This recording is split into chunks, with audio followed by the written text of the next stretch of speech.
Hi guys, welcome back to my channel. So today I thought I would do a video that was requested by a couple people on my channel, and that was to talk about some of my favorite contemporaries in YA.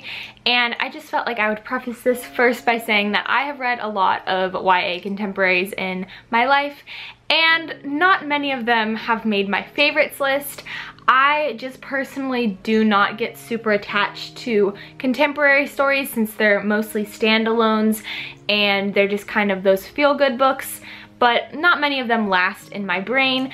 But I do have, I think, about 5 series or books that I think I will remember forever and that really stick in my heart and made a good impression on me. So I'm gonna go ahead and get started, and I hope you guys enjoy. So I actually think I have 7 books, but 2 of them I don't own physically. So let me just mention those really quick right here. The first one that I think is such an important book and that has just totally captured my heart, and I think about it all the time, and I've talked about it before, and that is The Way I Used to Be by Amber Smith. This book is basically about a girl after she is sexually assaulted, and basically her high school years going through, I guess, having to deal with this horrible experience that has been done to her. And I just found it so poignant and so important because I felt like I was in her shoes, and although I've never been through something like she has, it still made me feel everything that she was feeling. So I thought it was written beautifully, and it was such a great and important story that I would definitely recommend it for anybody who's looking for a really hard-hitting contemporary. It definitely made me cry a lot, but in a great way that really, I don't know, it was intense, and I'm really glad I picked it up. And the next book that I don't own physically, I actually got from the library, and I've also talked about this one before, but that is Keep Her by Leora Krieger. I say it wrong every single time. But this book I found at the library one day, and I just ended up picking it up, and I enjoyed it so much. I can't believe nobody has read it. There are like a couple reviews on GOODREADS, not very many. And it's basically about a boy and a girl, and they meet, and their worlds kind of intertwine. They both have a lot of stuff going on. Her brother is actually in a gang and is in and out of jail, and so it's weighing really hard on their family, as well as the boy. The boy is going through a lot of different things with his family, and I don't want to say much more because I feel like it will give it away. But very important things in this book that I think were represented well, and I very much enjoyed them. And I just thought it was a really great contemporary that I think most people should pick up because it is not known, and I thoroughly loved it. So we have that one.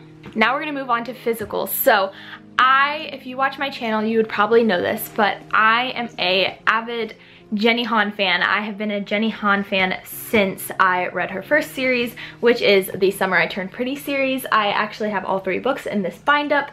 You can get it at Target, and it has The Summer I Turned Pretty, It's Not Summer Without You, and We'll Always Have Summer. This was my favorite summer series when I first got into reading. I read it every single summer. I still kind of read it every summer just because it's one of those like nostalgic things, and it's not my favorite anymore because the writing's not perfect and the story's not perfect and there's a lot of angst, but nonetheless I still love it. I love these characters, and I think it's a really great story if you're looking to get into something a little bit fluffy, but it also does have its harder times in it. So I recommend this for people who are not expecting too much. I think it's just a really great story to go through in the summer. And yeah, I just love Jenny Han. She's the best, and I don't know. I love this series. Anybody who knows me knows that I love this series, and I will support it all the time. And going along with Jenny Han, I have another series that is actually very popular on BookTube, as well as with any other YA reader, and that is her To All the Boys I've Loved Before series. This series, oh, I didn't even tell you what The Summer I Turned Pretty was about. Okay, backtrack. The Summer I Turned Pretty is basically about a girl named Belly who goes to Cousins Beach every summer, and she hangs out with her friends Conrad and Jeremiah and their mother Susanna, and it's basically about her growing up and kind of her coming of age and learning to grow, and there's a lot of hardships that come with her life. There's also a sibling love triangle, so I know some people do not like that, so I thought I would just mention it. I personally love it, but that's just me. And yeah, I love it. I think it's such a great story. And then moving back to All the Boys I've Loved Before, sorry, I'm a mess today.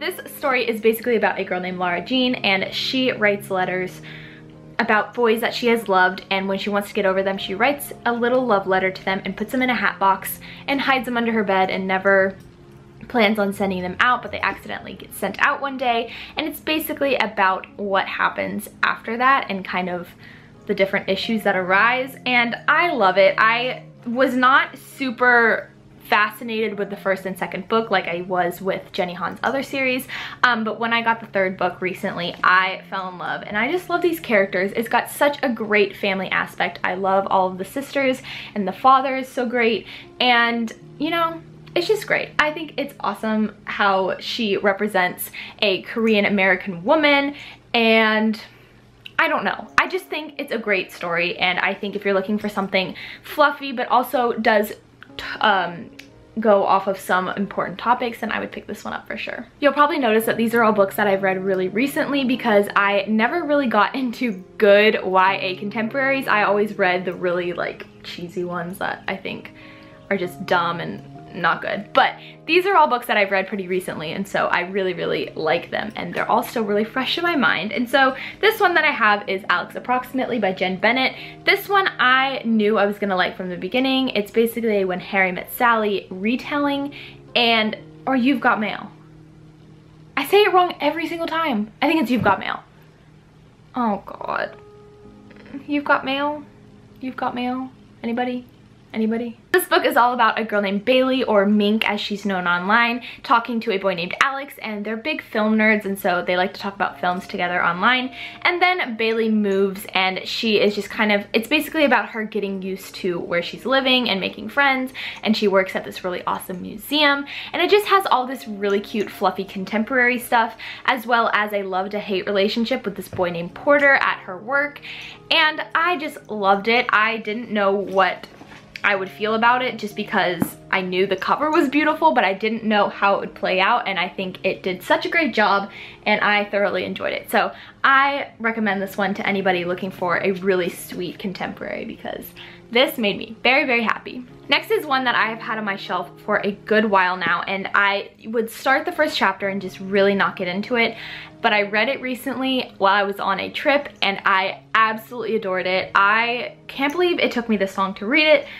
but I loved it. And that is I'll Give You the Sun by Jandy Nelson. I think most people have read this book or know about it. This book is basically about two twins, Jude and Noah, and it's basically told in two different perspectives, kind of. So Jude tells her story in real time, and Noah tells his story 3 years earlier. So when he was 13, he tells the story, and then when Jude is 16, she tells the story. It's very confusing for me to explain that, but it's a very interesting concept because you get such a different view of both of the characters at their different points in their life. And I don't want to say too much about this book, but it's basically about them coming together because they grow apart at a certain point, and there are so many different events that come along in their life, and I love it. There's some good representation of sexuality in here, as well as a wonderful boy that I love. I will not mention him, but I love him to death, and I want him in my life.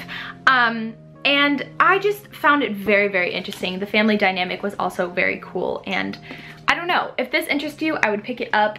I can't believe it took me forever, but now I can finally say I've read it, and I need to pick up another Jandy Nelson book because I really liked her writing. It was very interesting. So this next book is one that actually is very hard-hitting. I recently read it, and I read it very quickly, but I had to take a lot of breaks in between because it is one that weighs on you, and it really makes you think, and wow, did I devour it, but wow, am I depressed after. And that is The First Time She Drowned by Carrie Clutter. Why can I not say that?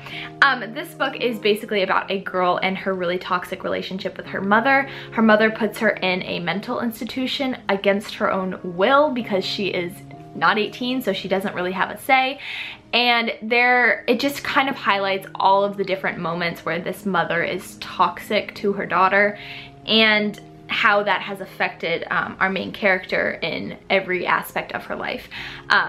So I definitely recommend this one. I think I don't hear about it very much on BookTube, but I think people should definitely read it because I think it's just one of those that is kind of terrifying that people can be this way and that people have to go through this. And I just love stories about seeing people come from a really low place and see where they go from there and how they can rise and improve themselves and just kind of bring themselves back. So this book was just really, really great to me. I recommend it for everybody. Also, the cover is gorgeous, and yeah, I also need to pick up more by Carrie Clutter. I don't know if she does any more. Let's see. This was her debut novel. This was her debut novel, and the writing in this was beautiful. So I definitely recommend this. Pick it up, read it, prepare to cry, because you're going to be a little bit emotional with this one. So that is it for my top contemporaries video. I hope you guys enjoyed. I know this wasn't a lot because I really don't have a ton of favorite contemporaries. I normally have favorite like fantasy series just because those are so action-packed and so many characters that I connect to because there's so many books. But yeah, I do have a good few contemporaries that I enjoy and that I think about a lot. So I hope you guys enjoyed. If you did, you guys can like the video and subscribe and let me know what your favorite all-time contemporary is. And if you've read any of these, I would love to know. And yeah, I hope you guys are having a wonderful day, and I will talk to you guys in my next video. Bye.